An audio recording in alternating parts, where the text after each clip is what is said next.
ছাত্রছাত্রীরা, আশা করছি তোমরা নিশ্চয়ই ভালো আছো।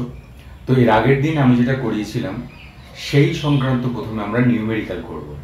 দেখো, আমরা আগের দিন তিনটে বেগ নিয়ে আমরা কিন্তু তার ম্যাথামেটিক্যাল যে ফর্মটা দেখিয়েছিলাম। তিনটে বেগগুলো কি কি?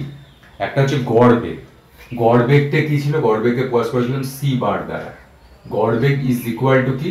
গড় বেগ is equal to √8RT by pi M. √8RT by pi M, এটা হচ্ছে গড় বেগ। আর একটা কি বার করেছিলাম? রুট মিন স্কোয়ার ভেলোসিটি, গড় বর্গবেগের বর্গমূল। নিশ্চয়ই ব্যাপারটা বুঝেছো। গড় বর্গবেগের বর্গমূল, এটাকে কি CRMS দিয়ে প্রকাশ করেছিলাম, এবং এর মানটা হচ্ছে √3RT বাই এম। এটা গ্যাসের যে গতীয় তত্ত্ব, কাইনেটিক যে থিওরি অফ গ্যাসেস থেকে কিন্তু আমরা এটা উৎপাদন করেছিলাম, গ্যাসের যে গতীয় সমীকরণ থেকে। এবং আমরা আরেকটা করেছিলাম, সেটা হচ্ছে মোস্ট প্রবাবল ভেলোসিটি, সম্ভাব্যতম বেগ। সেই সম্ভাব্যতম বেগের মানটা কি করেছিলাম? CM। এটাকে কি বলেছিলাম? √2RT by M. এই ফর্মুলায় আমরা কিন্তু ফেলেছিলাম। তো এবার আমরা এখান থেকে ছোট ছোট অঙ্ক করব। দেখো, এখানে ছোট ছোট প্রথমের যে অঙ্কটা করব, দেখো বলেছে যে দেখাও প্রথমে একটা অঙ্ক দেখো। দেখাও যে 54°C উষ্ণতায়, 54°C উষ্ণতায়, 54°C উষ্ণতায়, 54°C উষ্ণতায় O2 অণুর 54°C উষ্ণতায় O2 অণুর গড় বর্গবেগের বর্গমূল, অর্থাৎ CRMS 27°C উষ্ণতায়, 27°C উষ্ণতায় CRMS এর মানের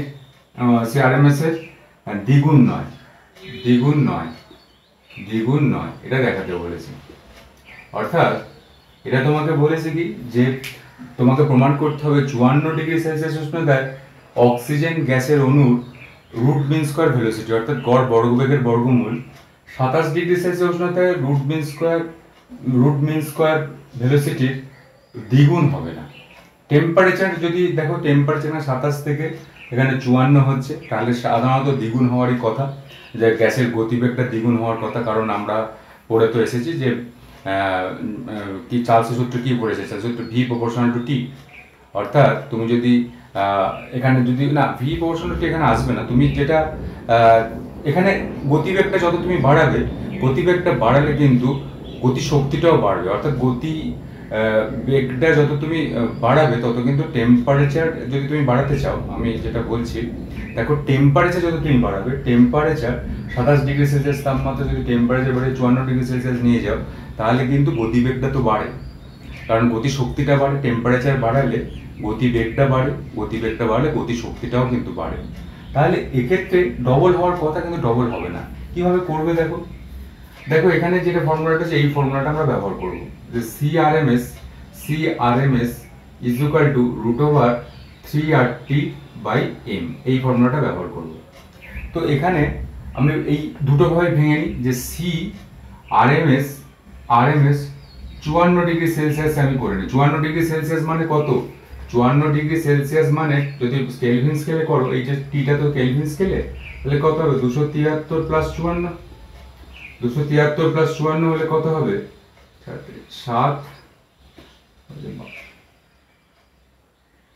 327°C, 327 কেলভিন, 327 কেলভিন হচ্ছে। তাহলে 327 কেলভিন তাপমাত্রায় বার করি, 327 কেলভিন তাপমাত্রায়, 327 কেলভিন তাপমাত্রায় মানটা কি হবে? এর মানটা হবে দেখো √3RT বাই এম। √3, এটা কোনো চেঞ্জ হবে না, আর এর কোনো চেঞ্জ হবে না, আর 327, এটাতে টি এর জায়গায় 327 বসালাম। আর এম কি? অক্সিজেনের এম মানে কত? অক্সিজেনের এম মানে 32, কিন্তু আমরা এম বসাচ্ছি না, জাস্ট মলিকুলার মাস বলেই ছেড়ে দিচ্ছি। এখানে এম হচ্ছে 32, জায়গায় এমটা বসাচ্ছি না।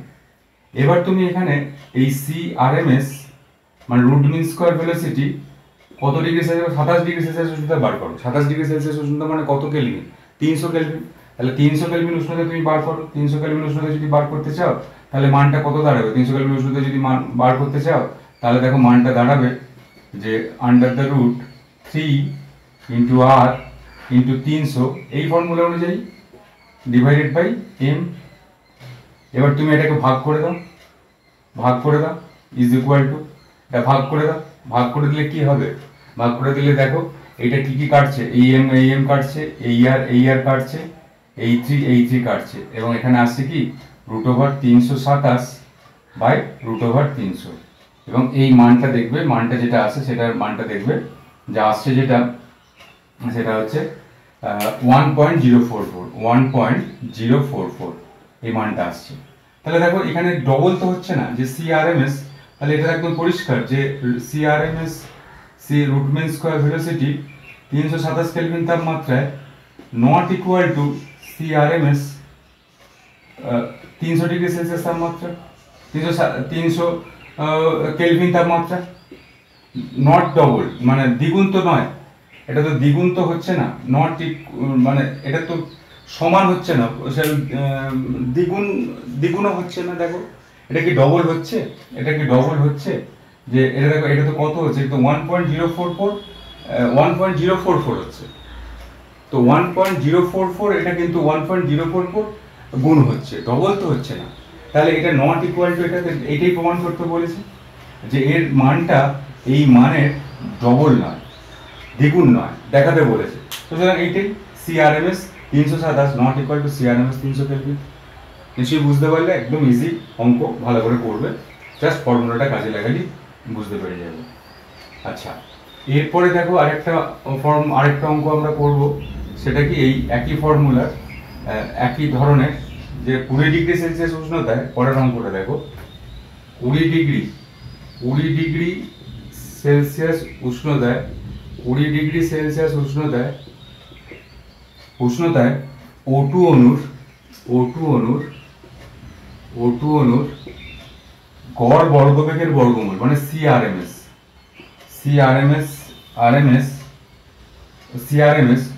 কোন উষ্ণতায়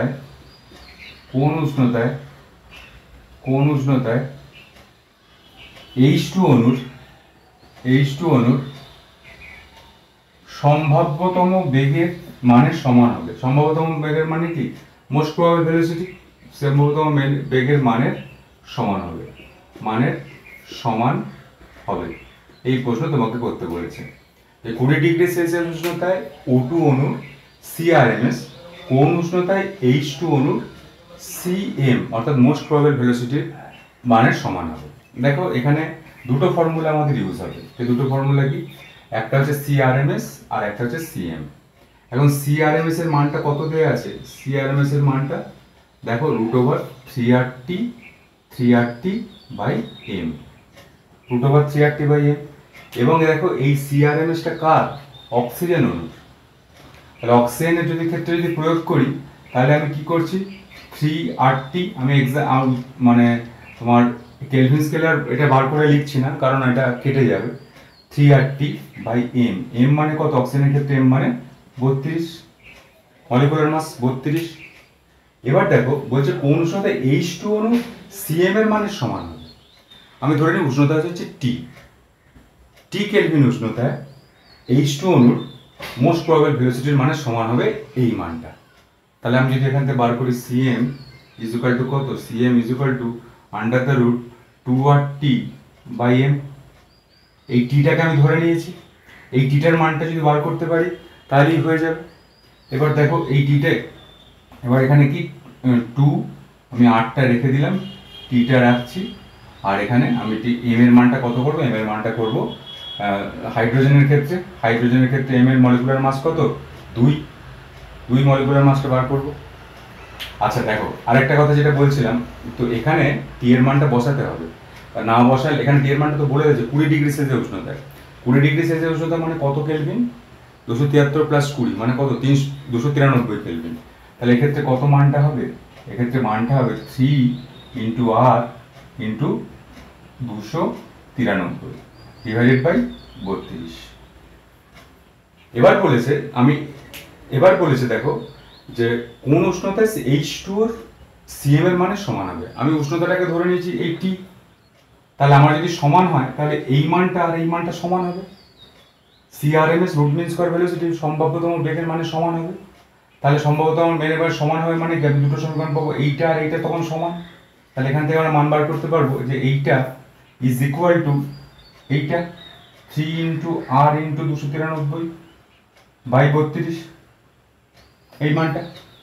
এবার দেখো কি করে হবে, এই রুট ওভার যদি কেটে যায়, 2 কেটে যাচ্ছে, আচ্ছা 2 কাটবে না সরি 2টা কাটবে না, আর কেটে যাবে, এখানে 2টা আসবে, এখানে 16 হয়ে যাবে।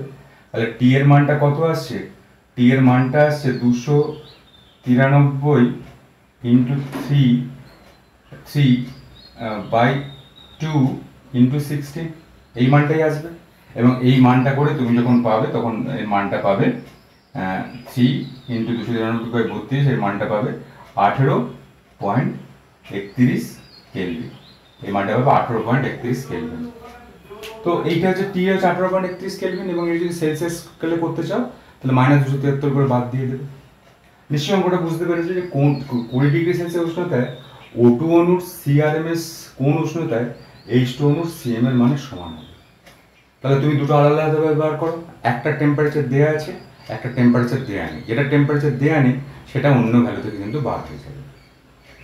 ঠিক আছে, এই ভ্যালুটা করবে। তো দেখো এরপর আমরা একটা টপিক নিয়ে আলোচনা করব। এই টপিকটা আমাদের আগের দিনের টপিকেরই এক্সটেনশন ধরতে পারো। যে টপিকটা আলোচনা করব সেটা হচ্ছে ম্যাক্সওয়েল ডিস্ট্রিবিউশন অফ ভেলোসিটি।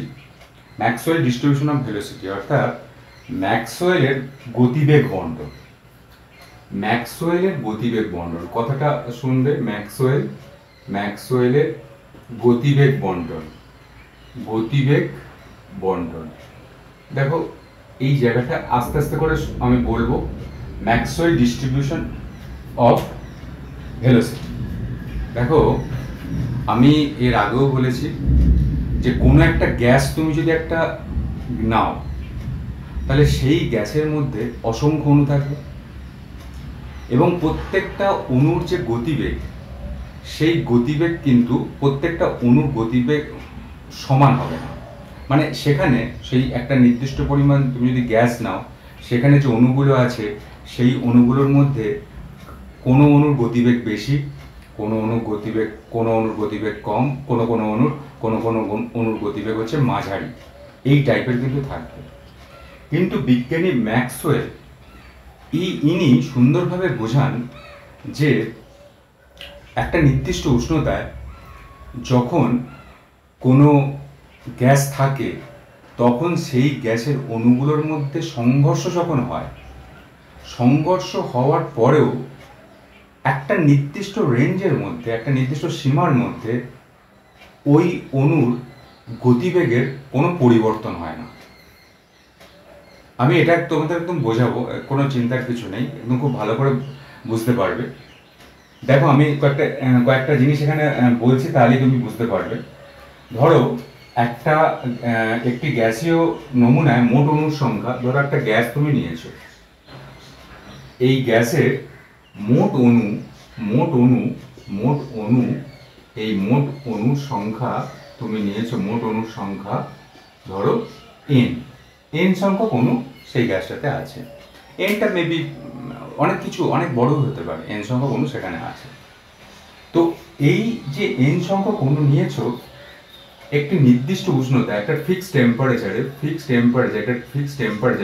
এখানে কনস্ট্যান্ট, ফিক্সড টেম্পারেচারে তুমি ধরে নিচ্ছ যে সি একটা গতিবেগ, সি হচ্ছে একটা গতিবেগ, একটা গতিবেগ। এখানে আমি বলেছিলাম এই গ্যাসের ক্ষেত্রে ভেলোসিটিটাকে সি দ্বারা প্রকাশ করা হয়, সি এবং সি প্লাস ডিসি। দেখবে সি প্লাস ডিসি মানে মানে সি আর ডিসি, সি প্লাস ডিসি মানে কি, ডিসি হচ্ছে, দেখবে তোমার অঙ্কতে যখন ডি, এই ছোট ডি স্মল ডি কথাটা ব্যবহার করা হয় তখন মানে একটা ক্ষুদ্র পরিবর্তন।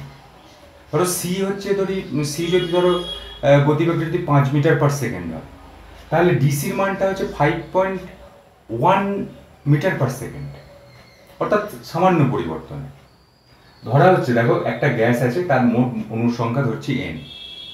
এবার একটা ফিক্সড টেম্পারেচারে C plus DC, C plus DC এই সীমার মধ্যে, সি মানে একটা সীমা ধরছি, সেটা হচ্ছে কি ফিক্সড টেম্পারেচারে সি ও সি প্লাস ডিসি এই একটা সীমা ধরছি। ধরো এখানে ধরো সি এর মানটা আমি ধরেছি 5 সেমি পার সেকেন্ড, আর ডিসি হচ্ছে সামান্য পরিবর্তন, মানে খুব সামান্য পরিবর্তন মানে এখানটা আমি ধরছি ধরো 5.02 সেমি পার সেকেন্ড, আমি ধরতেই পারি 5.02 সেমি। তো আমি বলেছি যে একটা গ্যাসের মধ্যে অনেকগুলো অণু আছে, সেই অণুগুলোর নানা রকম আবার গতিবেগ আছে, কোনোটার গতিবেগ বেশি, কোনোটার গতিবেগ কম, কোনোটার গতিবেগ মাঝারি। সেরকমই আমি ধরেছি যে গ্যাসের মোট অণুর সংখ্যা হচ্ছে n। এবার এখানে সি ও সি প্লাস ডিসি, ডিসি মানে খুব অল্প পরিবর্তন, সি ও ডিসির মধ্যে বেগ সমন্বিত অণুর সংখ্যা, এটার মধ্যে বেগ সমন্বিত অণুর সংখ্যা হচ্ছে ডিএন। আমি ধরে নিচ্ছি এটার মধ্যে মানে এই যে রেঞ্জের মধ্যে একটা বেগ সমন্বিত অণু হচ্ছে ডিএন। ধরো এখানে বেগ সমন্বিত অণুর সংখ্যা ডিএন মানে ধরো এখানে মোট মলিকুলটা আমি ধরছি 100, আমি তোমাকে সাপোজ বোঝাচ্ছি মোট মলিকুল 100 আছে। আর ডিএন মানে খুব অল্প, ডিএন মানে ধরো এখানে ধরো 5টা মলিকুল, ডিএন মানে ধরো 5টা মলিকুল, এই এনের যে ডিএন 5টা মলিকুল। তো এখানে একটা টেম্পারেচারে সি ও সি প্লাস ডিসির যে গতিবেগের যে মধ্যবর্তী কতগুলো অণু সেখানে আছে, ডিএন সংখ্যক অণুর গতিবেগ হচ্ছে সি ও সি প্লাস ডিসির মধ্যবর্তী। ঠিক আছে, এইবার ধরো এই অণুগুলোর মধ্যে সংঘর্ষ হচ্ছে, সংঘর্ষ হওয়ার পরে কি হবে, এই যে ডিএন সংখ্যক অণু, এই যে এখানে ডিএন সংখ্যক অণু মানে খুব কম সংখ্যক অণু, এদের আমি বলেছিলাম যে সংঘর্ষের পরে গতিবেগ কিন্তু চেঞ্জ হয়ে যায়। যদি গতিবেগ চেঞ্জ হয়ে যায় তাহলে এদের যে গতিবেগ সেই গতিবেগটা চেঞ্জ হয়ে যাবে, চেঞ্জ হয়ে গিয়ে এই যে 5টি অণু, এই 5টি অণুর যে গতিবেগ সেই গতিবেগটা আর কিন্তু 5 সেমি আর 5.2 সেমির মধ্যে আর থাকবে না, 5 থেকে 5.2 সেমি থেকে ক্রস করে এই ডিএন সংখ্যক সংঘর্ষের পরে এই ডিএন সংখ্যক অণুর গতিবেগ ধরে হয়ে গেল 6 সেমি পার সেকেন্ড হয়ে গেল। তাহলে কি হলো, তাহলে তো এখানে এই যে সি প্লাস ডিসি এই রেঞ্জের মধ্যে, এই রেঞ্জের গতিবেগের মধ্যে যে অণুগুলো ছিল সেই অণুর সংখ্যাটা তো কমে গেল। কিন্তু ওই ম্যাক্সওয়েল বলছেন যে হ্যাঁ এখানে এটা কমে যেতে পারে, কিন্তু তার সঙ্গে সঙ্গে মেকআপ দেওয়ার জন্য আবার এইখানে কিন্তু ডিএন সংখ্যক কিন্তু অণু চলে আসবে, ডিএন সংখ্যক অণু চলে এসে তাদের গতিবেগটা কিন্তু সি ও সি প্লাস ডিসির মধ্যে অবস্থান করবে, অর্থাৎ 5টা অণুর গতিবেগ বেড়ে যেতে পারে, কিন্তু 5টা অণুর গতিবেগ সংঘর্ষের পর 5টা অণুর গতিবেগ বেড়ে যেতে পারে, কিন্তু সংঘর্ষের পরে 5টা অণুর গতিবেগ কমেও যেতে পারে, কমে গিয়ে এখানে সি ও সি প্লাস ডিসির মধ্যে কিন্তু অবস্থান করতে পারে। বুঝতে পারলে, তাহলে একটা বেগের একটা সমবন্টন হচ্ছে, অর্থাৎ কারো গতিবেগ বাড়ছে, কারো গতিবেগ কমছে। এটা হলে কি হয় যে এক মোল গ্যাসের যখন আমরা গতিশক্তি বার করেছিলাম, এই 1 মোল গ্যাসের গতিশক্তির মানটা কি ছিল, ফিক্স ছিল 3/2 RT, একটা ফিক্সড টেম্পারেচারে। সেই কারণে এই গতিবেগের যে বন্টন, গতিবেগটা একটা রেসপেক্টে গতিবেগ বাড়ছে বা কমছে, কিন্তু গতিবেগটা সম্পূর্ণভাবে কিন্তু গতিবেগ কিন্তু ফিক্সড আছে। বুঝতে পারলে, তাহলে দেখো এই ক্ষেত্রে আমরা একটা এখান থেকে যদি একটা অণু নিই, মানে এখানে ডিএন/এন এই একটা অনুপাত যদি করি, ডিএন/এন, অর্থাৎ দেখো যে এই যে এন হচ্ছে পুরো অণুর সংখ্যা, মানে কতগুলো অণু, 100টা অণু ধরো সাপোজ, তার মধ্যে ডিএন সংখ্যক অণুর রেঞ্জটা কত, সি প্লাস ডিসির মধ্যে, এই অণুটা হচ্ছে এই কণাটা হচ্ছে কতগুলো কণা, 5টা। তো এই যে এই ডিএন/এন এই যে অনুপাতটার মানের কিন্তু কোনো পরিবর্তন হবে না। তা ডিএন/এন এর মানের যদি কোনো পরিবর্তন, ডিএন/এন এর মানটা অপরিবর্তিত থাকবে। বিক্রিয়ার আগে বলতে যে কোনো অণুর মধ্যে সংঘর্ষ হবে, এই সংঘর্ষের আগেও এখানে ডিএন/এন এর অনুপাতটা কত থাকবে, 5/100। আর বিক্রিয়ার মানে কোনো একটা অণুর মধ্যে যখন দুটো অণুর মধ্যে যখন সংঘর্ষ হয়ে যাবে বা অণুগুলোর মধ্যে যখন সংঘর্ষ হয়েও যাবে, তখন এই যে 5টা অণু, সেই 5টা অণু এই 5টা অণুর গতিবেগটা হয়তো বা বেড়ে যাবে, কিন্তু অন্য কোনো 5টা অণু এসে এখানে জায়গাটা দখল করবে। তাহলে আফটার কলিশন, সংঘর্ষের পরে তখনও dn/n অনুপাতটা কত হবে? 5/100। সুতরাং dn/n এর অনুপাতটা কিন্তু অপরিবর্তিত থাকবে। অর্থাৎ এটাই কিন্তু ম্যাক্সওয়েলের একটা বেগের একটা সমবন্টন হচ্ছে। কোনো গতিবেগ বেড়ে যেতে পারে, কোনো জায়গায় অণুর গতিবেগ বেড়ে যেতে পারে, কিন্তু কোনো অণুর গতিবেগ কমে সেই জায়গাটাকে ফিল আপ করে দেবে। এটাই হচ্ছে ম্যাক্সওয়েলের গতিবেগ বন্টন। তো ম্যাক্সওয়েলের গতিবেগ বন্টনে এই যে dn/n এর সঙ্গে ম্যাক্সওয়েল কি করেছিলেন, একটা বেগের একটা গ্রাফ এঁকেছিলেন। dn/n এর সঙ্গে এই বেগের dn/n এর সঙ্গে একটা বেগের c হচ্ছে বেগের একটা গ্রাফ এঁকেছিলেন। তো এই গ্রাফটাতে তিনি কয়েকটা পর্যবেক্ষণ করেন। যে গ্রাফটা কিরকম হয়েছে তুমি দেখো, এখানে হচ্ছে বেগ, এটা হচ্ছে বেগ। তো এই বেগ মানে কি, এখানে একটা পয়েন্ট থাকবে, এটা বেগ বাড়ছে, এটা বেগ বাড়ছে, এটা বেগ বাড়ছে, এরকম বেগ বাড়ছে। তো তিনি দেখলেন যে যত বেগ বাড়ছে এই dn/n, এটা যদি 0 পয়েন্ট হয়, তাহলে dn/n যত বেগ বাড়ছে তত কিন্তু dn/n এর সংখ্যাটা কিন্তু আস্তে আস্তে করে বাড়ছে, এই পর্যন্ত কিন্তু বেড়ে যাবে, সর্বোচ্চ মানে পৌঁছাবে। তারপর যত গতিবেগ বাড়ছে, সিটা যত বাড়ছে, তত কিন্তু আস্তে আস্তে করে এই মানটা কিন্তু আস্তে আস্তে করে কমবে, এরকম করে কিন্তু এই মানটা কিন্তু এরকম ভাবে হয়ে গেল, এই মানটা কিন্তু এরকম চলে গেল। অর্থাৎ dn/n এটা মানে কি, এটা মানে একটা ভগ্নাংশ।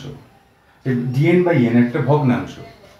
এই dn/n এর সঙ্গে, অর্থাৎ কটা অণুর ছোট একটা ভগ্নাংশের সঙ্গে একটা সীমার মধ্যে মোট অণুর যে অনুপাতটা, সেই ভগ্নাংশটা সি এর সঙ্গে যখন আমি যখন গ্রাফটা আঁকছি, তখন আস্তে আস্তে করে বোঝা যাচ্ছে যে যত বেগ বাড়ছে তত কিন্তু dn/n এর অনুপাতটা কিন্তু আস্তে আস্তে করে বাড়ছে। এবং এই যে পিক পয়েন্টটা পাওয়া গেল, এই পিক পয়েন্টটাই হচ্ছে cm, অর্থাৎ মোস্ট প্রবাবল ভেলোসিটি, সম্ভাব্যতম বেগ। সম্ভাব্যতম বেগের সংজ্ঞাটা আমরা কি করেছিলাম, তোমরা আগের নোটে নিশ্চয়ই করেছো, যে কোনো গ্যাসের মধ্যে সর্বাধিক সংখ্যক অণু যে বেগে বিচরণ করে তাকে আমরা বলবো সম্ভাব্যতম বেগ। তো এই যে পিক যে পয়েন্টটা, এই পয়েন্টটাকে আমরা বলবো cm। এবং এই cm এর মান কত? cm এর মান হচ্ছে আগের বিষয়টি করেছিলাম √2RT/m। এই cm এর মানটা পাবো, cm √2RT/m। এর ঠিক নিচে এই পয়েন্টটা, দেখো এইখানে cm মানে এখানে গতিবেগটা কত দাঁড়াচ্ছে, এই গতিবেগটা দাঁড়াচ্ছে, ধরো এই পয়েন্টে গতিবেগটা আসছে, এই সিটা এখানে ধরো কোন একটা যে সিটা আছে, এই গতিবেগটা হচ্ছে cm, অর্থাৎ মোস্ট প্রবাবল ভেলোসিটি। এর ঠিক নিচে এর যখন এই ফ্ল্যাটটা যখন ফ্ল্যাটেন হচ্ছে, মানে নিচের দিকে যাচ্ছে, তখন এই যে পয়েন্টটা পাচ্ছি, এই গতিবেগটা দাঁড়াচ্ছে, ধরো এই যে গতিবেগটা পাচ্ছি এখানে, এই গতিবেগটা হচ্ছে c বার। অর্থাৎ কি, c বার কথার অর্থ হচ্ছে গড় বেগ। তাহলে এই c বার, এইটা হচ্ছে c বার, এবং c বারের মানটা আমরা কিভাবে পাবো, √8RT/πm। এটা দিয়ে আমরা √8RT/πm দিয়ে পাবো। এবং তার উপরে এই নিচের দিকে, যেটা আরেকটু নিচের দিকে যখন বেগটা যখন একটু বাড়ছে, তখন সেই বেগটাকে আমি তখন বলবো, এই বেগের যে মানটা আসছে, এটা তো c ফর বেগ, এই বেগের যে মানটা আসছে সেই বেগের মানটাকে আমি বলবো CRMS, root mean square velocity. এবং CRMS এর মান কত? CRMS এর মান হচ্ছে √3RT/m। এটা CRMS এর মান। তো দেখো, তাহলে দেখো এই যে dn/n এর সঙ্গে c মানে গতিবেগ, আর dn/n হচ্ছে মোট অণুর ভগ্নাংশ। তো মোট অণুর ভগ্নাংশের সঙ্গে এখানে c এর যখন আমি গ্রাফ প্লট করছি, তখন এরকম কিন্তু আসছে। এবং এক্ষেত্রে এটাও একদম পরিষ্কার, যখন গতিবেগ এই c এর মানটা যখন খুব কম, আচ্ছা এখানে cn অতি নিম্ন, বা এখানে যখন c এর মানটা খুব কম বা c এর মানটা যখন খুব বেশি, দেখো এই c এর মানটা যখন খুব বেশি বা c এর মানটা যখন খুব কম, তখন কিন্তু অতি নিম্ন বেগ সম্পন্ন অণুর সংখ্যা কিন্তু খুব কম। এক্ষেত্রে এখানে বেগটা যখন কম, মানে c এর মানটা যখন কম, তখন এখানে কিন্তু দেখো এখানে যে মানটা ডিএন বাই এন এর মানটা কিন্তু এখানে খুব কম, এখানে কিন্তু মানটা খুব কম আসছে। তাহলে এটা থেকে আমরা বলতে পারি যে এখানে আমরা বলতে পারি যে অতি নিম্ন বেগে অতি নিম্ন বেগ সম্পন্ন অণুর সংখ্যা কিন্তু খুব কম থাকে কোনো একটা গ্যাসের মধ্যে। বা দেখো এখানে যখন সি এর মানটা খুব বেশি, তখন এন এর মানটা ডিএন বাই এন এর মানটা কিন্তু সেখানে কিন্তু খুব কম, ডিএন বাই এন এর মানটা খুব কম। ডিএন বাই এন এর মানটা যখন সি এর মানটা খুব কম, তখনও ডিএন বাই এন এর মানটা কম। আর যখন সি এর মানটা খুব বেশি, তখনও ডিএন বাই এন এর মানটা কম। অর্থাৎ এই ডিএন বাই এন এর মানটা কম, এন তো কোনো পরিবর্তন হয় না, পরিবর্তন কিস হয়? ডিএন এর হয়। তা ডিএন এর যখন মানের পরিবর্তন হয়, তখন আমরা পরিষ্কার বুঝতে পারছি ডিএন বাই এন এর মানটা যখন এক্ষেত্রে খুব কম, ডিএন বাই এন এর মানটা ধরো এই খুব কম, ডিএন বাই এন এর মানটা যদি কম হয়, তাহলে অতি নিম্ন গতিবেগ সম্পন্ন অণুর যে সংখ্যা, সেই অণুর সংখ্যাটা খুব কম হবে, মানে ডিএন এর মানটা ক্ষেত্রে খুব কম হবে। আবার যখন গতিবেগটা যখন খুব প্রচুর বেশি হবে, তখনও কিন্তু ডিএন এর মানটা কম হচ্ছে। এই কথা মনে রাখবে, এটি হচ্ছে ম্যাক্সওয়েলের গতিবেগ বণ্টন। তো ম্যাক্সওয়েলের গতিবেগ বণ্টন, অতি উচ্চ বেগ সম্পন্ন অণুর সংখ্যা খুবই কম এবং অতি নিম্ন বেগ সম্পন্ন অণুর সংখ্যা খুবই কম, এটাই বুঝতে পারলে। এবার দেখো এইটা আমরা করলাম, এটা ভালো করে করবে। এবং এর সঙ্গে সঙ্গে আমরা যেটা করব, এই ডিএন বাই এন এর আমরা করব কি, আমরা করব বিভিন্ন আণবিক গুরুত্ব সম্পন্ন গ্যাসের ক্ষেত্রে। দেখো ডিএন বাই এন এর ক্ষেত্রে এই গ্রাফটাই প্লট করব, dN by N by C এই গ্রাফটাই প্লট করব। এখানে যেটা করব, বিভিন্ন আণবিক ভর সম্পন্ন গ্যাসের ক্ষেত্রে, বিভিন্ন আণবিক ভর সম্পন্ন, এটা করব আমরা বিভিন্ন আণবিক ভর সম্পন্ন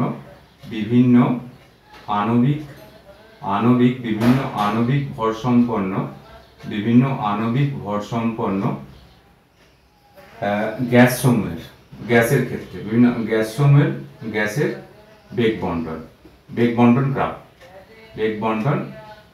যে কার্ভটা অঙ্কন করব। এবার দেখো এখান থেকে আমরা কি জানি যে most probable velocity cm equal to কি √2RT/m, এটা তো জানি। তো দেখো এইখানে মোস্ট প্রবাবল ভেলোসিটি মানে √2RT/m।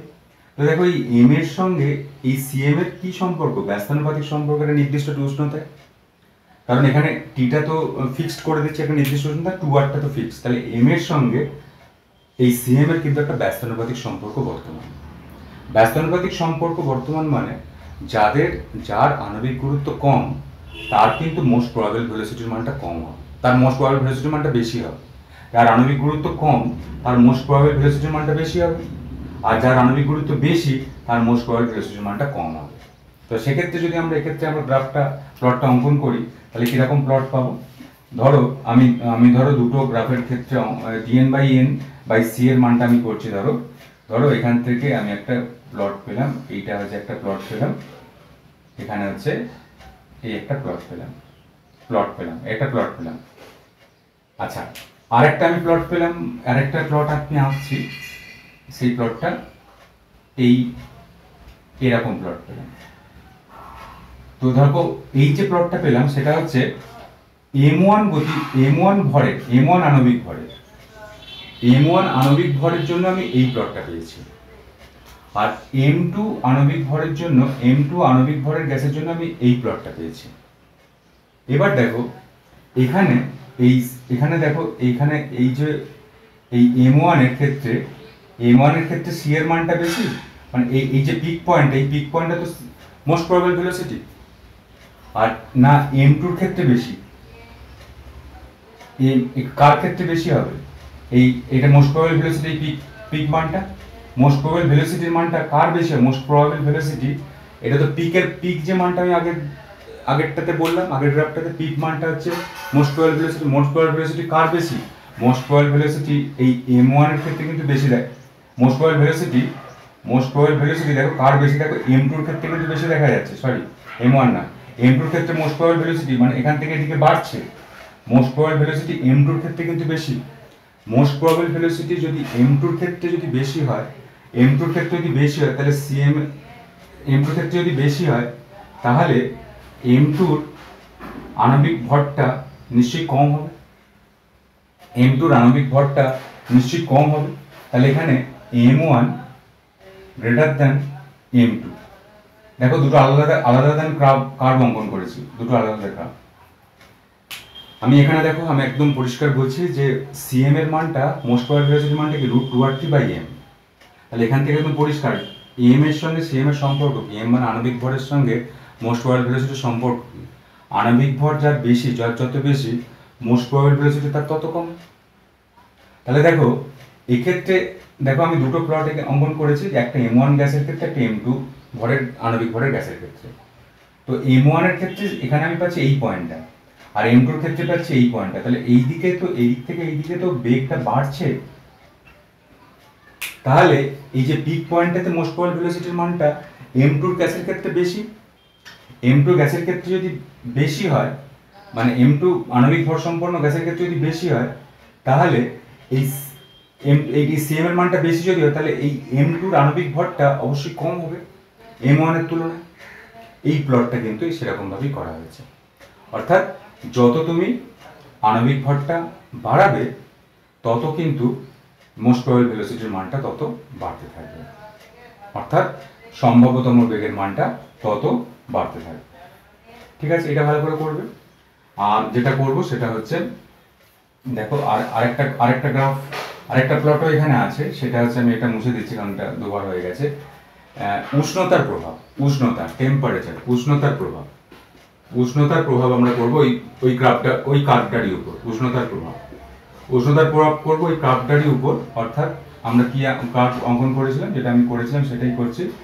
dn/n এর সঙ্গে আমরা যেটা করব সেটা হচ্ছে dn/n এই কার্ভটার সঙ্গে আমরা করব কি, আমরা করব dn/n এর সঙ্গে কি করেছিলাম, c এর একটা কিন্তু আমরা কার্ভ তৈরি করেছিলাম। dn/n এর সঙ্গে c এর এইটা কার্ভটা তৈরি করেছিলাম। এবং উষ্ণতার প্রভাব যদি আলাদা আলাদা উষ্ণতায় করি, এখানেও সিএমটা আমি সিএম মোস্ট প্রবাবল ভেলোসিটির মানটা কত আমি বলেছি দেখো √2r/m।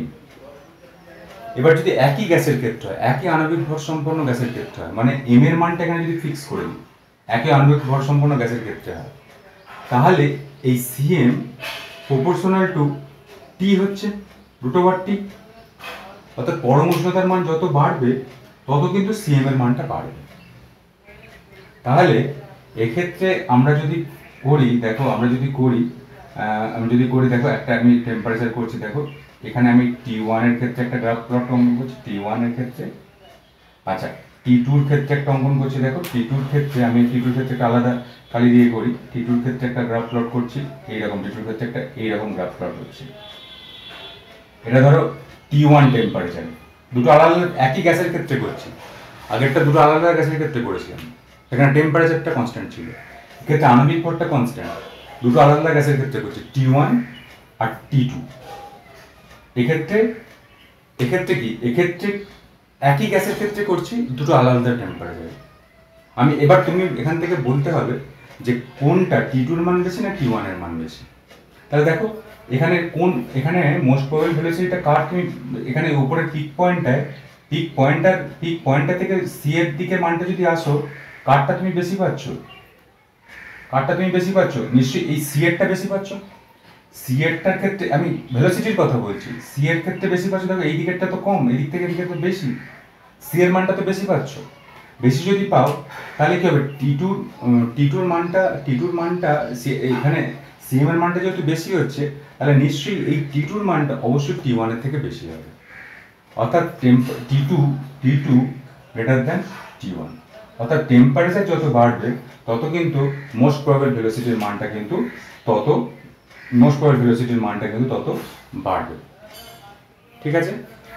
আর এখানে একটা কথা বলেছে দেখো, আর একটা বলেছে যে এইখানে যে যত টেম্পারেচার যত কম হবে, টেম্পারেচার এখানে ধরো এই T1টা তো কম, T1 এর ক্ষেত্রে টেম্পারেচার যখন কম তখন কিন্তু এই dn/n, অর্থাৎ এখানে কিন্তু অণুর যে সংখ্যাগুলো, সংখ্যার যদি রেসপেক্টে করো, অণুর সংখ্যার রেসপেক্টে কিন্তু এটা বেশি।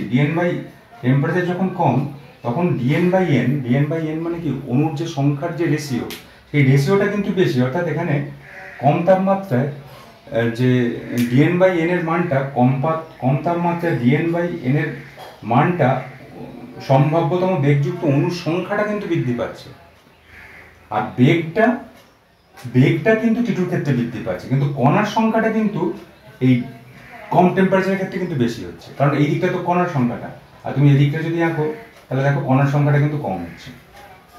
বুঝতে পারলে? দুটো আলাদা আলাদা টেম্পারেচার নিয়েছি, দুটো আলাদা টেম্পারেচার নিয়ে দুটো আলাদা কন্ডিশনে একই গ্যাসের ক্ষেত্রে করছি আলাদা আলাদা টেম্পারেচার নিয়ে। দেখলাম যে টেম্পারেচার টি টু টেম্পারেচার যত বাড়ছে মোস্ট প্রবাবল ভেলোসিটির মানটা তত বাড়ছে, কারণ এদিকটা তো ভেলোসিটি।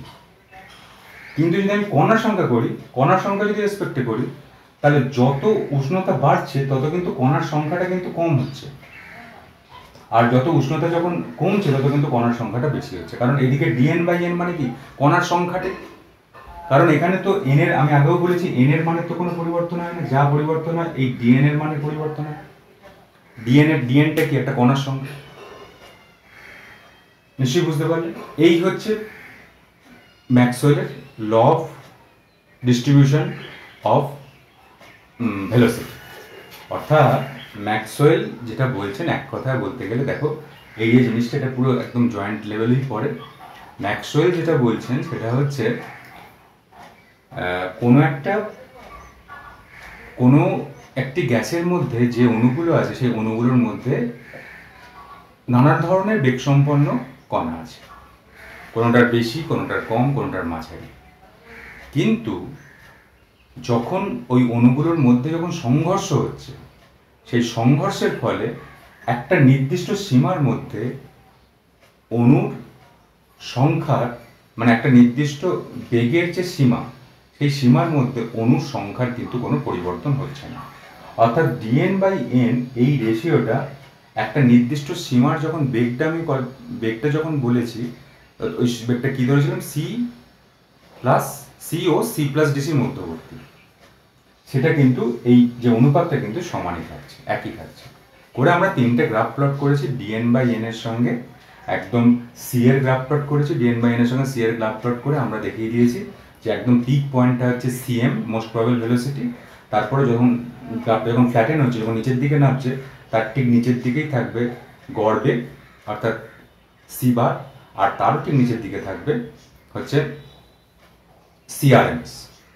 অর্থাৎ সিআরএমএস এর মানটা কিন্তু সর্বাপেক্ষা সিআরএমএস এর যে গতিবেগটা, সিআরএমএস এর গতিবেগটা কিন্তু সর্বাধিক বেশি হবে, এটা কিন্তু মনে রাখতে হবে। কারণ তুমি যদি সিআরএমএস থেকে যদি নিচের দিকে যদি টানো, সেটা তো গতিবেগের পক্ষটা পাবে, কিন্তু সিআরএমএস এ যে কণার সংখ্যাটা কিন্তু কম হবে।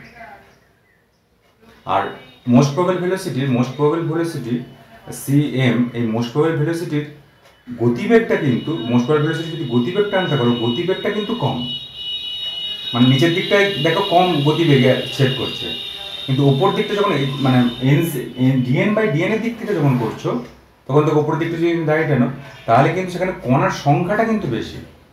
ডিএন বাই এনটা যখন কভার করছো তখন কিন্তু কণার মোস্ট প্রবাবল ভেলোসিটি যখন আসবে সম্ভাব্যতম বেগে, তখন কিন্তু কণার সংখ্যাটা সব থেকে বেশি, অণুর সংখ্যা সব থেকে বেশি, কিন্তু যদি বেগের রেসপেক্টে করো বেগটা কিন্তু সব থেকে কম। আর সিআরএমএস এর ক্ষেত্রে কি হয়, রুট মিন স্কয়ারের ক্ষেত্রে বেগটা সর্বাপেক্ষা বেশি, কিন্তু কণার সংখ্যাটা সর্বাপেক্ষা কম। এই তিনটে বেগের মধ্যে নিশ্চয়ই ব্যাপারটা বুঝলে, আরেকবার বইতে দেখবে, তাহলেই হবে।